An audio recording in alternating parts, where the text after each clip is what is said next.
If you ever wonder whether the scriptures address our current situation, we need look no further than the readings for this 32nd Sunday in Ordinary Time, Cycle C.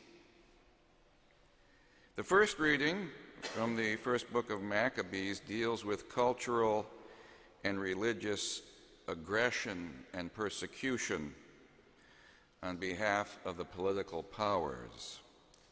The gospel features a discussion between Jesus and a group of his contemporaries who did not believe in life after death. Unfortunately, it seems we have become desensitized to religious persecution and killings. Our Holy Father has pointed out there are more Christians dying today than in the early days of the Church. In February of last year, 21 men who belong to the Coptic Church, which is the largest Christian church in Egypt and in Northeast Africa, were arrested in Libya by ISIS and told to renounce their Christian faith. When they refused to do so, they were beheaded along a beach along the Mediterranean Sea. 3 months later, last April, in Lahore, Pakistan, some young Muslims stopped a 13-year-old Christian boy and asked what his religion was. When he answered that he was a Christian, they doused him with kerosene, set him on fire, and a few days later, he died.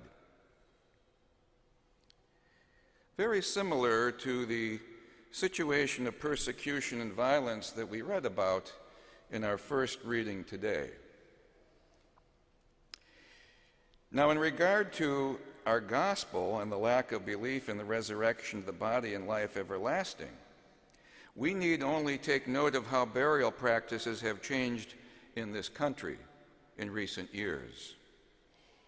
We live in a secularized society that is doing its best to keep God invisible and silent and totally absent from daily life. Science and technology, which exert such a fascination and hold upon us today, can tell us nothing about life after death. Our society tries to respond by hiding death because it has no answer to what happens after one's body stops breathing. More and more, if you check the death notices, they announce no visitation, no funeral service, but there will be a gathering to celebrate the life of the deceased, which may be of some temporary comfort. But it does not help the mourners to face the great question, what now becomes of our beloved? As Catholics, we believe in the resurrection of the body and life everlasting. Amen. We will profess these words out loud in just a few minutes, and today's readings support that profession. In our first reading, in the midst of severe persecution, a mother and her sons faced enormous pressure, torture, in fact, to abandon the God of Israel and their Jewish way of life. What these brothers told their religious persecutors is that they expected a life beyond this life. One of them said, "I die with the hope God gives of being raised up by him." This earthly life and its pleasures do not constitute the whole of reality. All martyrs witness to their belief in God and in a higher realm of existence, a reality beyond the limits imposed by time and space. And they are willing to stake their lives on what is good and true and ultimately most profoundly real. To my brothers and sisters who are attending this white mass in the name of Christ the Healer and who are here because of their engagement in the healthcare profession, you too are called to stake your lives on what is good and true and most profoundly real.